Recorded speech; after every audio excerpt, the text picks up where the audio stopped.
Perfect. Okay, so hi everyone. I'm Zoe. I'm a non-medical research ethics officer, and I have Kelly here as well, but we're both going to answer questions at the end, but I'll take you through the presentation. So today our agenda is going to look a little bit like this. So we're going to go over what Research Ethics and Compliance Office is, or RECO for short. We'll go over human research ethics, the function of the Office of Human Research Ethics, and then I'll give you some helpful information, resources, and who you can contact for more help. So this is just a little breakdown of what falls under the Research Ethics and Compliance Office.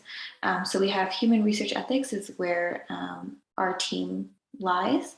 We have animal ethics, animal research safety and consultation, and research compliance programs and education. So what we're going to focus on today is human research ethics. So if you've taken TCPS2, you'll know a little bit about this. All this information is available under TCPS2. So it kind of explains research as defined by TCPS2 is an undertaking intended to extend knowledge through a disciplined inquiry. And participants are the individuals whose data or responses to intervention stimuli, questions by a researcher are used to answer that research question and to extend the knowledge. They're also referred to as human participants, and in other policy and guidances, they are also listed as subjects or research subjects. There are a few types of projects that might be exempt from REB review. These categories are publicly available information, naturalistic observation, secondary use of anonymous information, quality assurance, quality improvement program evaluation, and creative practice. So human research brings up a number of unique and complex issues in the realms of ethics, law, and social and political issues. The core objectives in human research ethics are to protect participants. We want to ensure that research is conducted in a way that's serving the interests of the individuals, groups, and of society as a whole. And we examine specific research activities and projects for ethical soundness and look at issues like management of risk, protection of confidentiality, and the process of informed consent. We also are seeking to uphold ethical principles of respect for persons, beneficence, and justice. So the office in which we work is the Office of Human Research Ethics, or the OHRE. The OHRE facilitates Western's REB in managing and the approval and monitoring the process of research that involves human participants. All the research that's conducted by faculty, staff, or students at Western or its affiliates requires the review that involves human participants, requires the review of our REB. That's in accordance with the external ethical standards at federal, provincial, and local levels. So we have two separate boards. We have the Health Science Research Ethics Board, which focuses on research that's taking place in medical or healthcare environments, and research that involves medical patients or patient data. So they have 3 levels of review. The highest level, which would have a greater risk, is full board review, followed by delegated level 1 and delegated level 2. And then we also have the non-medical research ethics board, which is the board that Kelly and I work under. This kind of focuses on a non-clinical, non-patient-based population. And we have 2 levels of review. So if a study is a greater risk, it will go to a full board review, and lower risk studies will be reviewed at a delegated level. So there are important dates that are listed on our website. So if you think that your study might require a full board review, if it's of a higher risk with a more vulnerable population, or the subject matter might be a greater risk, you should take a look at these deadlines.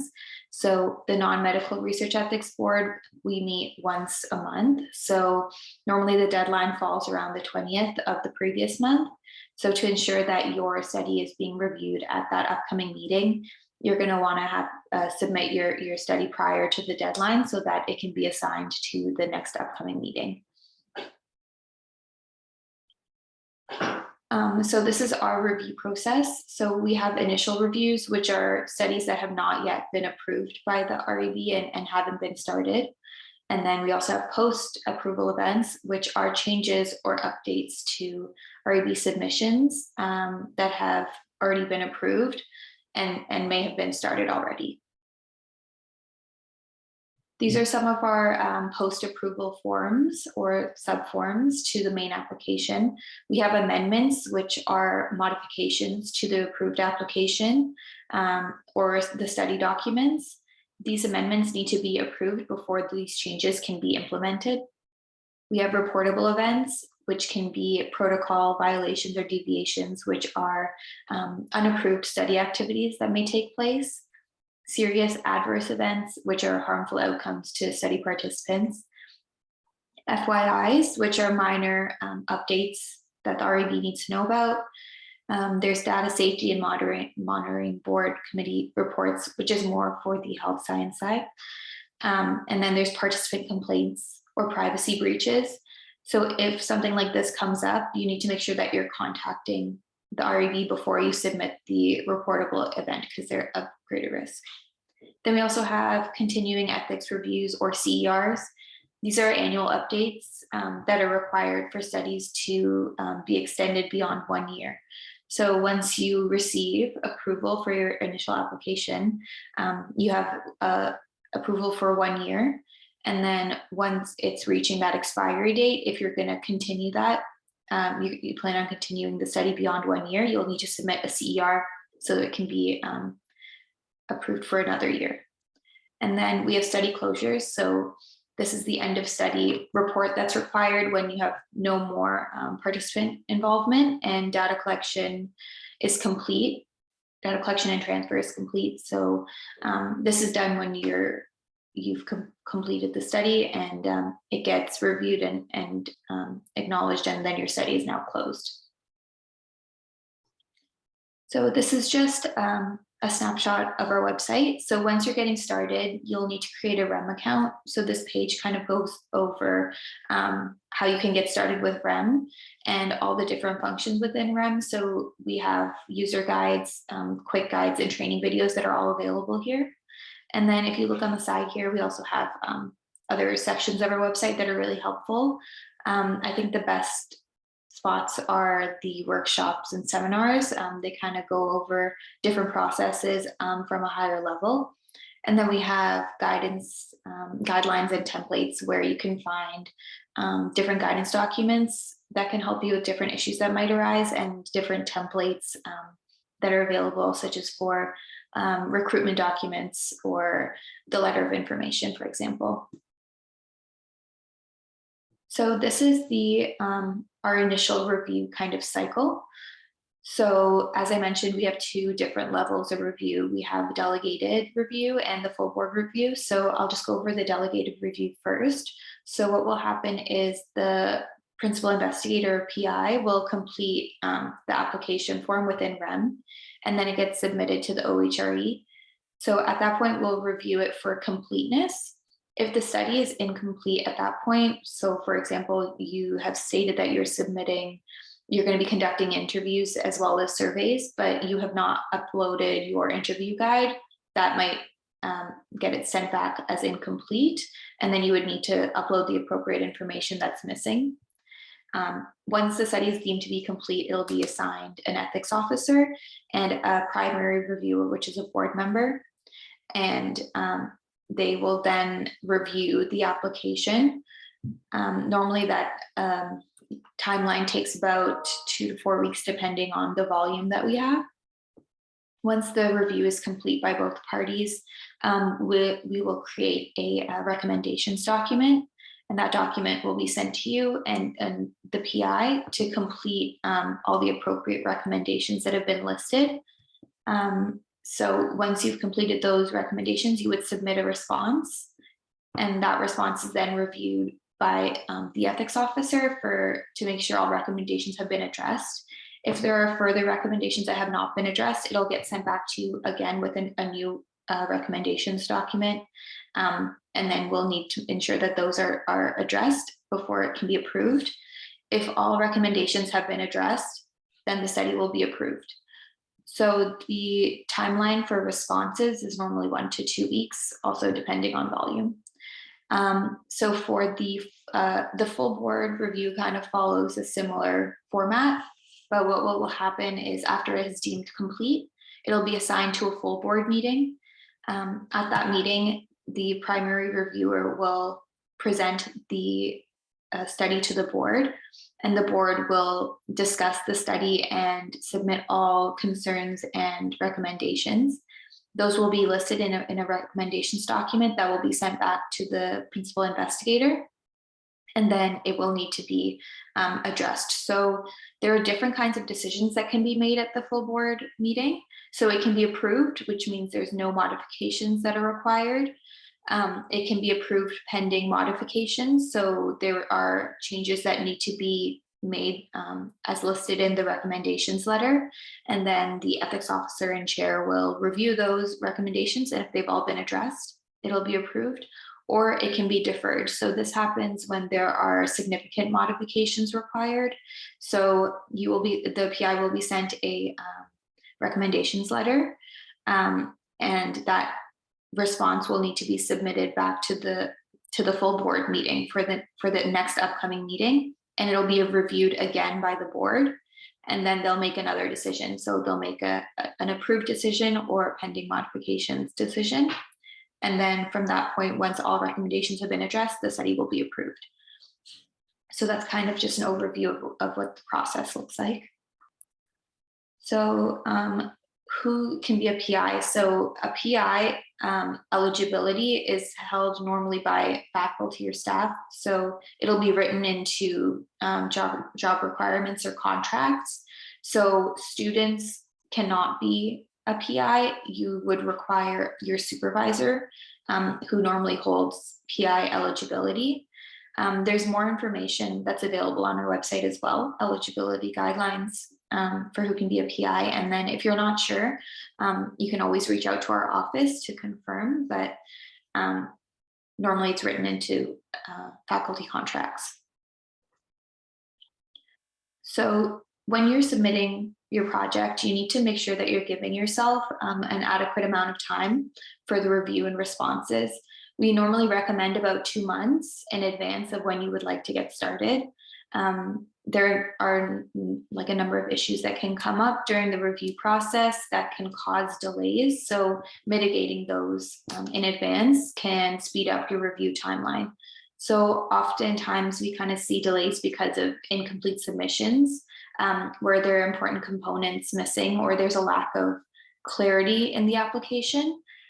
This lengthens the process because we spend more time asking you to clarify points or what is meant by something, which can lead to more recommendations and more back and forth. This can result from a project that's not been fully conceptualized. So the best way to limit delays is to have a complete protocol that you can use to guide your application in advance. So this is just like a little bit of an example of what an approval notice will look like. So you need to ensure that you're not conducting any research activities until you have received REV approval notice. So recruitment, enrollment, consent, data collection, that all only occurs after you've received approval. So how you receive this is you get a email notification, and then you'll need to log into your REM. And under REM, there's a tab called History, and you'll find your approval letter there. And also your status will change from like a delegated review to approved. Also, when you're filling out your application, make sure you're using your resources. So complete your TCPS2 core tutorial, and refer to the TCPS2 to kind of justify different portions of your application. And of course, use our website. We have a number of different documents that are available that can help. So we have some tips and tricks for writing your ethics application. We have top 10 tips for a successful REB application, and then REM quick facts if you're having issues with the REM system. And then of course, you can always contact us at the general email. So our team is currently working remotely. So the best way to get in contact with us is via email, and then we can set up Zoom meetings to discuss. So this is our team. So these are all our health science ethics officers. And then this is the non-medical ethics officers. So Caitlin's currently away on leave. So the best people to contact right now are going to be myself and Kelly for the time being. And then Nicole is a great person to contact if you're having any issues with REM. So if you ever need to chat with us, you can reach us over email. If you'd like to set up some time to discuss your project or any questions you can have, you can email us and we'll set up like a Zoom meeting to chat. So this is the last slide, so I'll just leave it up for now if you guys need to write anything, but I'm happy to take some questions. So yeah, you can feel free to like unmute. I don't know if I can see any hands raised, but if you have any questions, you can unmute or drop them in the chat.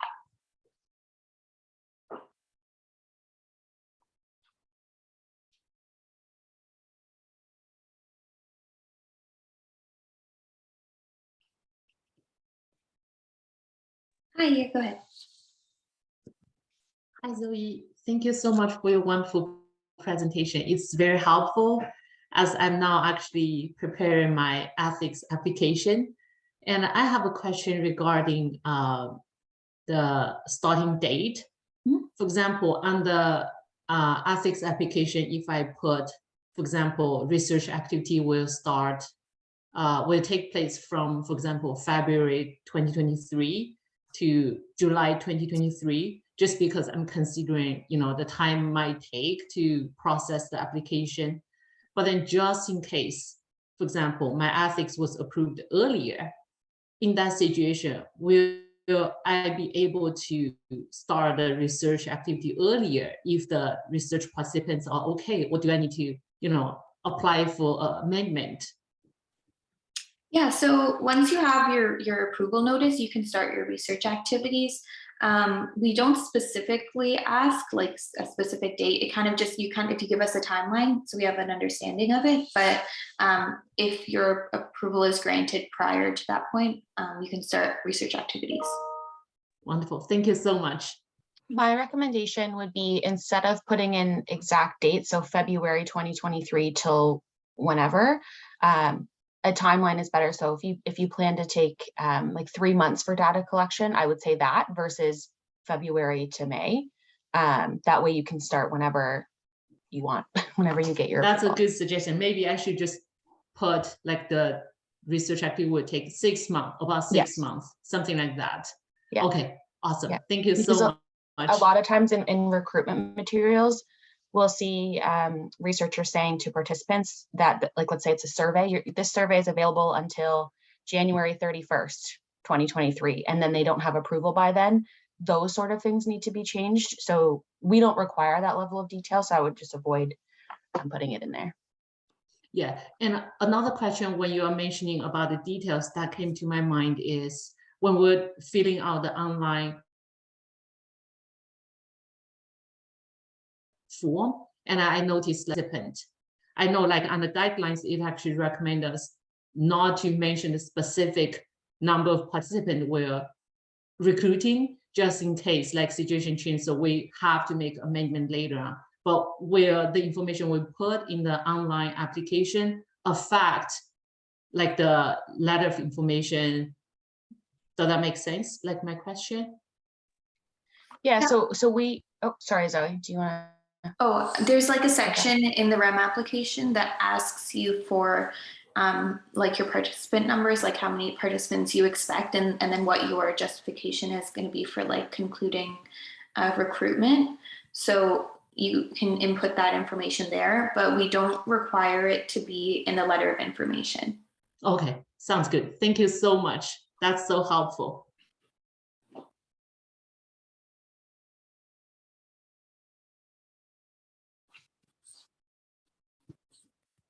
Okay, I see a question in the chat. So I'm wondering how the application process is different when the study involved young participants under the age of 10, and what additional documents are required. Does this process take longer?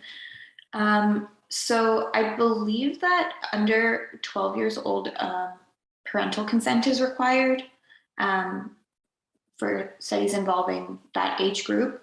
It kind of depends on what your project is on. So what we consider when determining risk is we consider the vulnerability of the population.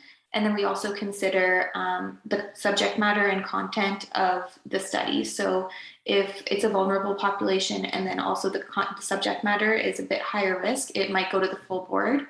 And then that process kind of might take a little bit longer depending on when you're submitting your application. And then if we can have determined it's lower enough risk for a delegated review, it would be 2 to 4 weeks for your initial review and then additional 1 to 2 weeks for responses. I'm just seeing a different, another question here. So if I need to interview my participants via Zoom, how can I get consent from them other than email me back their signed consent forms? Are there any other options? Thank you. So you can collect verbal consent. So you would still send a letter of information to the participant through email ahead of time so that they have the information. And then when you guys go to start the interview, you would go through that letter of information with them, and you would have a consent form on your end that you're checking boxes off on. So do you agree to participate in this research study? Yes or no? You would select their response. Do you agree to be audio recorded if that's an option in your interview?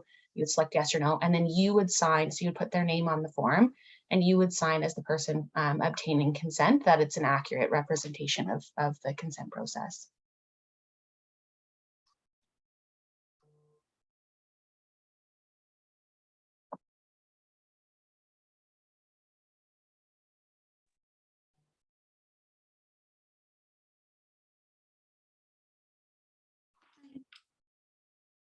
Hi. Hi, Zoe. Can you hear me? Yep.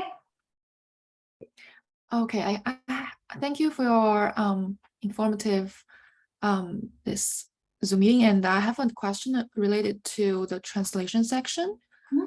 Mm-hmm. So because my test may involve some Chinese translations, or the questionnaire I may translate it into Chinese.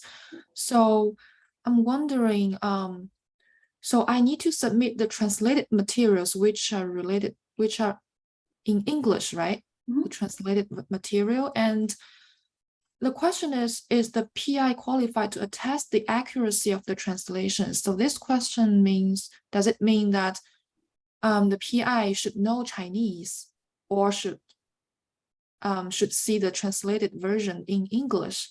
I'm confused about this one. So the translation section is typically for study documents that are not in English. So you would upload any documents that are in Chinese in the section 11.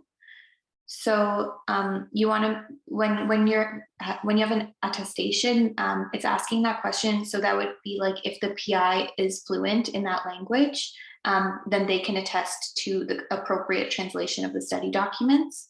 But if they aren't, then you would need an attestation from a translator who can say, yes, like these documents have been appropriately translated in this language. Does that make sense? So it means that so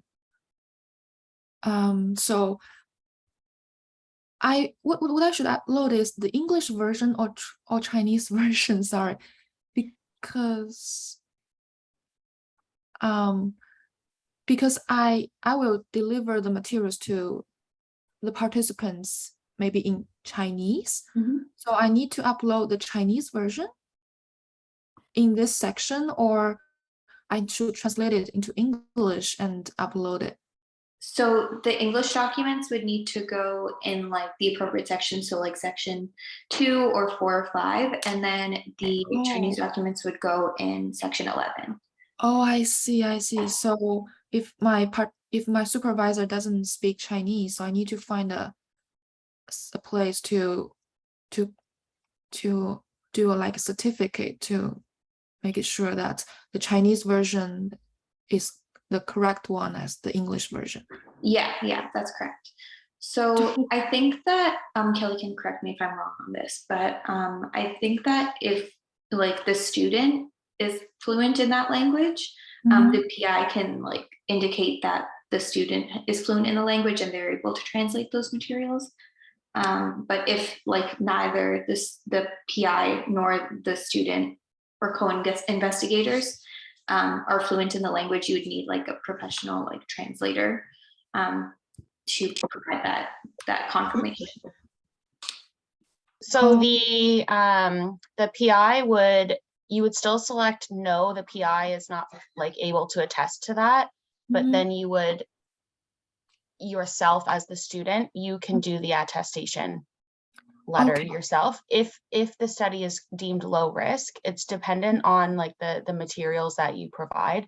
So if your study is low risk and you as the student are fluent and you are doing the translations yourself, then you can upload a certificate. It just needs to have your name, the languages that the documents are translated to and from. And you have to say like, I attest that these are accurate representations of the documents. You list the documents and then you sign it. Okay, thank you. That's super helpful. Thank you so much. You're welcome. I think there were some that came up in the chat. There was a question about if there's any qualification requirement for the translator. So if you need a third-party translator, it should be a professional translation service. But again, that's only if somebody outside of the research team is required to actually make the translations, in which case you'd already be in contact with them because neither you nor your PI would be capable of making those translations if neither of you are speaking that language. So there's not really any requirement, but it just needs to have all of those details in the attestation letter. Okay. Did I miss any other ones in the chat that you saw, Kelly? No, I don't see any other questions in the chat, just 2 hands up. Okay, great. Hi, Zoe. Kelly, sorry to interrupt. Based on your discussion on translation, so because I also consider using another language other than English in my process of study, say use Mandarin. So because we are supposed to upload the translation certificates, and because I am fluent in both Mandarin and English, so as you just said, can I be the person who provides the translation certificates? Or as I was told by a professor, can I use a member check, for example, a fellow Chinese MA student or a fellow PhD student who is fluent in both English and Mandarin? Is that enough, or should I require translation certificates? I mean, really professional one. Yeah, so if you're fluent in the language, I think it's sufficient for you to translate those documents. Again, as like Kelly said, the PI would need to select that the PI is not able to attest to it, and upload the appropriate documentation that says that the student is, if that's you, and include your name and such. And then again, as Kelly mentioned, if it's a higher risk, we might recommend getting a professional translator. Does that answer your question? Thank you. So it depends on the whether it's low risk or high risk of your study, right? Yeah, and I think that you can have like some determination for that. So like if you're conducting like a lower risk survey that's like not really asking any like questions that might be upsetting then it would be sufficient for you as a student to provide the translation for those. And is member check another option? Do I need a member check like one of my professors suggested? I don't know if we necessarily need to see that you've done a member check. I think that you could do that on your own for your own like peace of mind, I guess, to make sure that what you've translated is appropriate. But I don't think that we need to see that's been completed in like in the form that needs to be uploaded. Thank you. Hi, sorry, I have actually two questions. The first one is to, based on one of the colleagues just asked about distributing letter of information and collecting consent. In my situation, I'm thinking, would that be okay for me to use Qualtrics to, although when I'm doing the application, I could just submit whatever in the Word document format, but then in the reality, would that be okay for me to distribute the letter of information and consent form by using Qualtrics? So it's easier and then, yeah. Yeah, so Qualtrics can be used for both implied consent. So we see it for online surveys where it's used for implied consent. And then it also can be used to obtain written consent. We have a guidance document available on our website that kind of outlines that process for Qualtrics being used for informed consent. It's available under the guidelines and templates tab.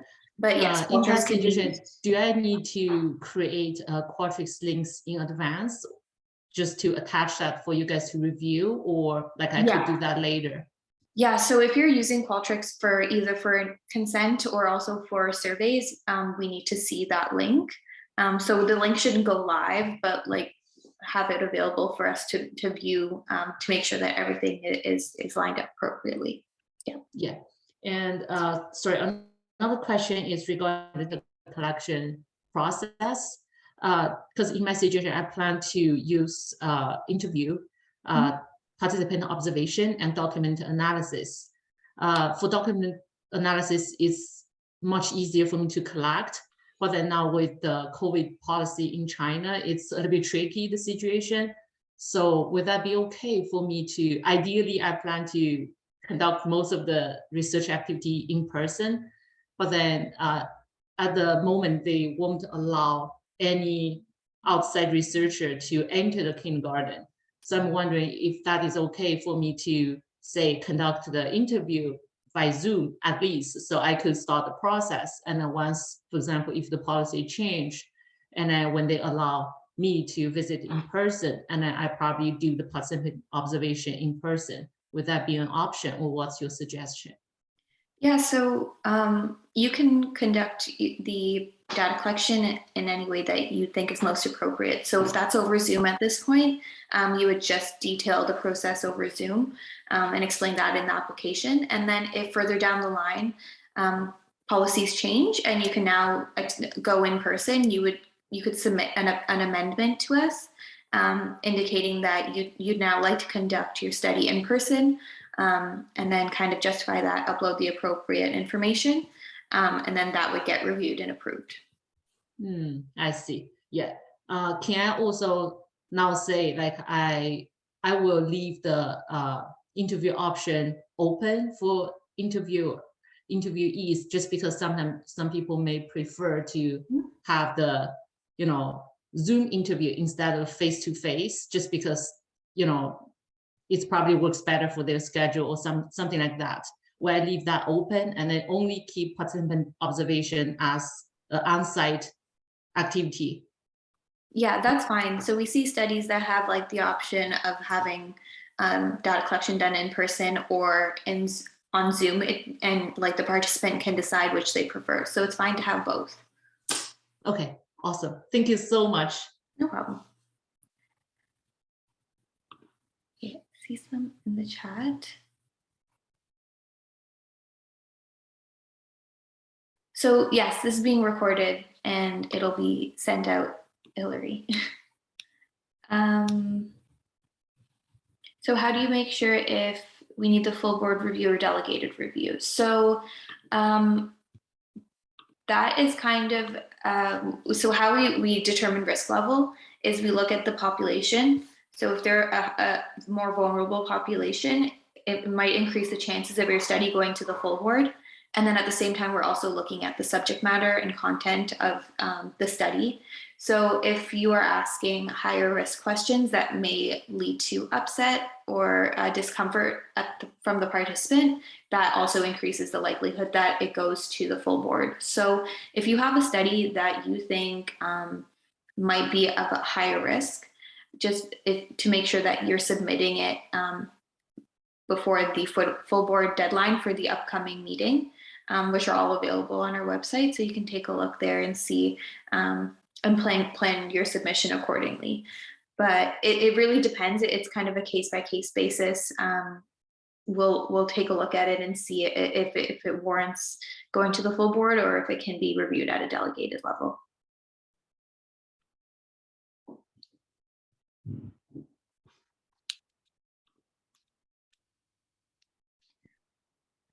So the follow-up question, oh, sorry, Zoe. Okay, I was yeah, just going to so, go to the follow-up question. You don't actually submit to us at delegated or full board for the non-medical side. You just submit your application, and then when it's signed in by either, well, right now just by Zoe, then Zoe determines if it's full board or delegated. So you don't actually submit with a determination in mind on the non-medical side. On the health sciences side, you would. So I'm not sure how many, if any of you would be submitting to the health sciences board, but in that case, you would have to look through their criteria and submit to the appropriate board. But with us, you just submit your application and then we determine in office if it's delegated or full board.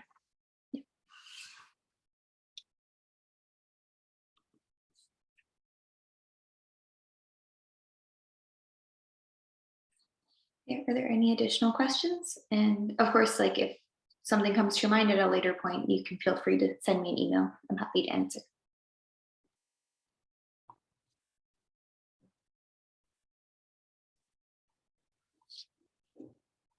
Sorry, it's me again. I hope everyone is okay because I see nobody is raising their hands. I have another question. For example, as I said, if I put interview, participant observation, and document analysis for my data collection methods, eventually, just in case, for example, the Chinese government policy didn't really change, and then they just won't allow any researcher to enter their kindergarten.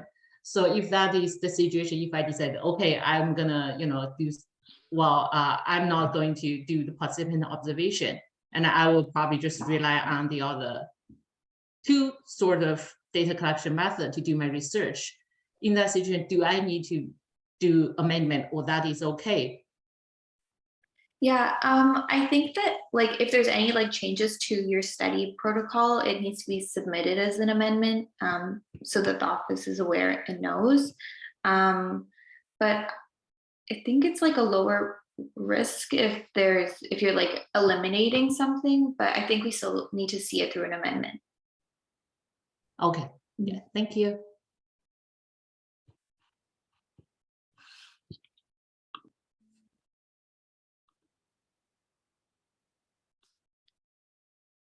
Anyone else?